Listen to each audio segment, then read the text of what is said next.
ಬ್ರೇಕ್ನ ನಂತರ ಲೋಕಲ್ ಎಕ್ಸ್‌ಪ್ರೆಸ್‌ಗೆ ಸ್ವಾಗತ. 12ನೇ ವರ್ಷದ ಕಾರ್ಗಿಲ್ ವಿಜಯೋತ್ಸವವನ್ನು ಬೆಂಗಳೂರಿನ ರಾಷ್ಟ್ರೀಯ ಸೇನಾ ಸ್ಮಾರಕದಲ್ಲಿ ಆಚರಿಸಲಾಯಿತು. ಇಂದಿರಾ ಗಾಂಧಿ ರಾಷ್ಟ್ರೀಯ ಉದ್ಯಾನವನದಲ್ಲಿರೋ ವೀರ ಯೋಧರ ಸೇನಾ ಸ್ಮಾರಕಕ್ಕೆ ಆಗಮಿಸಿದ ಸಿಎಂ ಯಡಿಯೂರಪ್ಪ ಹೂಗುಚ್ಛವಿರಿಸಿ ನಮನ ಸಲ್ಲಿಸಿದರು. ಸಂಸದ ರಾಜೀವ್ ಚಂದ್ರಶೇಖರ್, ಕ್ರಿಕೆಟಿಗ ಅನಿಲ್ ಕುಂಬ್ಳೆ, ಸಚಿವರಾದ ಆರ್ ಅಶೋಕ್, ಡಾಕ್ಟರ್ ವಿಎಸ್ ಆಚಾರ್ಯ ಸೇರಿದಂತೆ ಹಲವು ಗಣ್ಯರು ಕಾರ್ಗಿಲ್ ದಿವಸ್ ಕಾರ್ಯಕ್ರಮದಲ್ಲಿ ಪಾಲ್ಗೊಂಡಿದ್ದರು. ಈ ವೇಳೆ ಮಾತನಾಡಿದ ಸಿಎಂ ಯಡಿಯೂರಪ್ಪ, ಹುತಾತ್ಮ ಯೋಧರ ಕುಟುಂಬಕ್ಕೆ ನೀಡೋ ಗೌರವ ಧನವನ್ನ 2,000 ರೂಪಾಯಿಯಿಂದ 5,000 ರೂಪಾಯಿಗೆ ಹೆಚ್ಚಿಸುವುದಾಗಿ ಹೇಳಿದರು. ಇದು ಈ ಆಗಸ್ಟ್ 15ರಿಂದಲೇ ಜಾರಿಗೆ ಬರಲಿದೆ ಅಂತ ಹೇಳಿದರು. ಶುಭ ಆಶಿಸಮಾಗೆ ಗಾಹೆ ತವ ಜಯ ಗಾಥಾ ಜನಗಣ ಮಂಗಲದಾಯಕ ಜಯ ಹೇ ಭಾರತ ಭಾಗ್ಯ ವಿಧಾತ ಜಯ ಹೇ ಜಯ ಹೇ ಜಯ ಹೇ ಜಯ ಜಯ ಜಯ ಜಯ ಹೇ ಬೋಲೋ. 1999ರಲ್ಲಿ 73 ದಿನಗಳ ದೀರ್ಘ ಕದನದ ನಂತರ ಜುಲೈ 26ರಂದು ದುರ್ಗಮವಾದ ಕಾರ್ಗಿಲ್ ಪ್ರದೇಶದಲ್ಲಿ ಭಾರತಕ್ಕೆ ಯೋಧರ ಹೋರಾಟದ ಪರಿಣಾಮ ಪ್ರಚಂಡ ಗೆಲುವು ಸಿಕ್ಕಂಥದ್ದು ನಮಗೆಲ್ಲ ಗೊತ್ತಿರುವಂಥ ಸಂಗತಿ. ಆ ಗೆಲುವಿನ ಹಿಂದೆ 500ಕ್ಕೂ ಅಧಿಕ ದೇಶಭಕ್ತ ವೀರ ಯೋಧರ ಬಲಿದಾನವಾಯಿತು. 1700ಕ್ಕೂ ಅಧಿಕ ಯೋಧರು ಗಾಯಗಳಾಗಿ ನೋವು ನಲಿವುಗಳಲ್ಲಿ ತತ್ತರಿಸಿ ಹೋದರು. ಯೋಧರ ತ್ಯಾಗ ಹಾಗೂ ಬಲಿದಾನಗಳು ನಮ್ಮೆಲ್ಲರಿಗೂ ಪ್ರೇರಕ ಶಕ್ತಿಯಾಗಿದ್ದು, ಇಂದಿನ ಈ ಕಾರ್ಗಿಲ್ ದಿವಸ ಈ ಆಚರಣೆ ಮೂಲಕ ಅವರೆಲ್ಲರನ್ನ ಸ್ಮರಣೆ ಮಾಡಿಕೊಳ್ಳುವಂಥ ಕೆಲಸ ಮಾಡ್ತಾ ಇದ್ದೇವೆ. ಇಂದಿರಾ ಗಾಂಧಿ ರಾಷ್ಟ್ರೀಯ ಉದ್ಯಾನದಲ್ಲಿರೋ ವೀರ ಯೋಧರ ಸೇನಾ ಸ್ಮಾರಕಕ್ಕೆ ಇಂದು ಬೆಳಗ್ಗಿನಿಂದಲೇ ಮಾಜಿ ಯೋಧರು, ವಿದ್ಯಾರ್ಥಿಗಳು ಆಗಮಿಸಿ ಹುತಾತ್ಮ ಯೋಧರಿಗೆ ಭಾವಪೂರ್ಣ ನಮನ ಸಲ್ಲಿಸಿದರು. ಸಂಸದ ರಾಜೀವ್ ಚಂದ್ರಶೇಖರ್, ಖ್ಯಾತ ಕ್ರಿಕೆಟಿಗ ಅನಿಲ್ ಕುಂಬ್ಳೆ, ಬಿಬಿಎಂಪಿ ಆಯುಕ್ತ ಸಿದ್ದಯ್ಯ, ಪೊಲೀಸ್ ಕಮಿಷನರ್ ಜ್ಯೋತಿಪ್ರಕಾಶ್ ಮಿರ್ಜಿ ಸೇರಿದಂತೆ ಹಲವು ಗಣ್ಯರು ಕಾರ್ಗಿಲ್ ದಿವಸ್ ಕಾರ್ಯಕ್ರಮದಲ್ಲಿ ಪಾಲ್ಗೊಂಡಿದ್ದರು.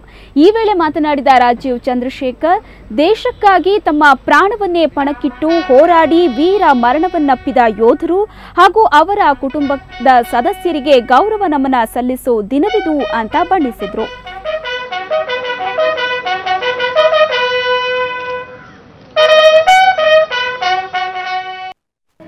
This is a unique opportunity for the young people of Karnataka, young people of Bangalore, ಮತ್ತು young people of India to honor and pray for the souls of those 537 brave warriors who laid down their lives for us. ಮತ್ತು 1,370 soldiers who were wounded. This is an opportunity for us to honor them and their families. ಇನ್ನೂ ಹೆಚ್ಚು ನಮ್ಮ ಭಾರತ ದೇಶದ ಈ real heroes ಅವರು ಏನಿದಾರೋ ಅವ್ರನ್ನ ನಾವು ಖಂಡಿತ ಇಲ್ಲಿ ಬಂದು ಒಂದು ರೆಸ್ಪೆಕ್ಟ್ ಕೊಟ್ಟು ಅವರು ನಮ್ಮ ದೇಶಕ್ಕೆ ಏನು ಮಾಡ್ತಿದ್ದಾರೋ ಅದು ತುಂಬ ಸಂತೋಷ. ದೇಶಾದ್ಯಂತ ಇಂದು ಕಾರ್ಗಿಲ್ ದಿನ ಆಚರಿಸಲಾಗುತ್ತಿದೆ. ರಾಜ್ಯದ ವಿವಿಧೆಡೆ ಹುತಾತ್ಮ ಯೋಧರನ್ನ ಸ್ಮರಿಸಲಾಯಿತು. ಹಲವೆಡೆ ಹುತಾತ್ಮರ ನೆನಪಿನಾರ್ಥ ಸಸಿ ನೆಡೋ ಕಾರ್ಯಕ್ರಮ ಕೂಡ ಹಮ್ಮಿಕೊಳ್ಳಲಾಗಿತ್ತು.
जान से प्यारा है, सबसे न्यारा गुलिस्तां हमारा है। सदियों से भारत भूमि दुनिया की शान है, भारत माँ की रक्षा में जीवन कुर्बान है। भारत हमको जान से प्यारा है, सबसे न्यारा गुलिस्तां। ದ್ವೀಪವಾಗಿ ಬದಲಾಗಿರೋ ಯಾದಗಿರಿಯ ನೀಲಕಂಠರಾಯನ ಗಡ್ಡೆಯಲ್ಲಿ ಪರಿಹಾರ ಕಾರ್ಯ ಭರದಿಂದ ಸಾಗಿದೆ. ಜಿಲ್ಲಾಡಳಿತ ಬೋಟ್ಗಳ ಮೂಲಕ ಆಹಾರ ಸಾಮಗ್ರಿಗಳನ್ನು ಜನರಿಗೆ ತಲುಪಿಸಿದೆ. ಸ್ಥಳಕ್ಕೆ ಭೇಟಿ ನೀಡಿದ್ದ ಶಾಸಕ ರಾಜು ಗೌಡ ತೂಗು ಸೇತುವೆ ನಿರ್ಮಾಣದ ಭರವಸೆಯನ್ನ ನೀಡಿದ್ದಾರೆ.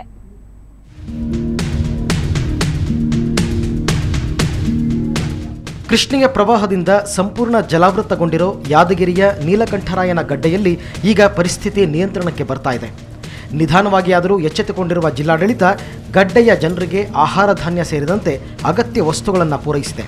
ಸ್ಥಳಕ್ಕೆ ಭೇಟಿ ನೀಡಿದ್ದ ಸುರಪುರ ಶಾಸಕ ರಾಜುಗೌಡ ಗಡ್ಡೆಗೆ ತೂಗು ಸೇತುವೆ ನಿರ್ಮಿಸೋ ಕುರಿತು ಸಿಎಂ ಜೊತೆ ಮಾತನಾಡೋದಾಗಿ ಭರವಸೆ ನೀಡಿದರು. ನಿನ್ನೆಯೇ ರಕ್ಷಣಾ ಕಾರ್ಯಾಚರಣೆ ಆರಂಭವಾಗಿದ್ದರೂ ಭಾರೀ ಪ್ರವಾಹದಿಂದಾಗಿ ಕೆಲಸಕ್ಕೆ ತಡೆ ಉಂಟಾಗಿತ್ತು. ಆದರೆ ಸಿಪಿಐ ಸೂರ್ಯನಾರಾಯಣರಾವ್ ಮತ್ತು ತಂಡ ಇವತ್ತು ಪೂರ್ವ ತಯಾರಿಗಳೊಂದಿಗೆ ಕಾರ್ಯಾಚರಣೆಗೆ ಇಳಿದಿತ್ತು. ಹಾಗಾಗಿ ಗಡ್ಡೆಯ ಜನರಿಗೆ ಆಹಾರ ಸಾಮಗ್ರಿಗಳ ಪೂರೈಕೆ ಸರಾಗವಾಗಿ ನಡೆಯಿತು. ಎಷ್ಟು ಮಂದಿ ನಿಮ್ಮ ಮನೆಗೆ? ನಮ್ಮ ಮನೆಗೆ 8 ಜನ ಇದ್ದೀರಿ ಸರ್. 8 ಮಂದಿ ಯಾರಿಗೆ ಈ ಸಡಕ್ ಬರಂಗಿಲ್ಲ? ಯಾರಿಗೆ ಈ ಸಡಕ್ ಬರೋದು ಸರ್? ನಾನು ಇದೇ ಫಸ್ಟ್ ಬಂದಿದ್ದು ಸರ್ ಒಳಗೆ. ಹಾಂ, ಯಾವಾಗ ಬಂದೆ? ಮುಂಜಾನೆ 9 ಗಂಟೆಗೆ ಸರ್, ಸೋಮವಾರ 9 ಗಂಟೆಗೆ ಸರ್. ನೀ ಹೆಂಗೆ ಬಂದ್ಯಪ್ಪ? ದಡದಿಂದ ಇದ್ರೆ ಕಾಯಿ ಮೇಲೆ ಬಂದೆ ಸರ್. ಕಳೆದ 8 ದಿನಗಳಿಂದ ಹೊರ ಜಗತ್ತಿನ ಸಂಪರ್ಕವನ್ನೇ ಕಳೆದುಕೊಂಡಿದ್ದ ಗಡ್ಡೆಯಿಂದ ನಿನ್ನೆಯಷ್ಟೇ ಕೆಲ ಯುವಕರು ಈಜಿಕೊಂಡು ಹೊರ ಬಂದಿದ್ದಾರೆ. ಇನ್ನೂ 300ಕ್ಕೂ ಅಧಿಕ ಮಂದಿ ಗಡ್ಡೆಯಲ್ಲೇ ಉಳಿದಿದ್ದು ಊರು ಬಿಟ್ಟು ಬರಲು ನಿರಾಕರಿಸಿದ್ದಾರೆ.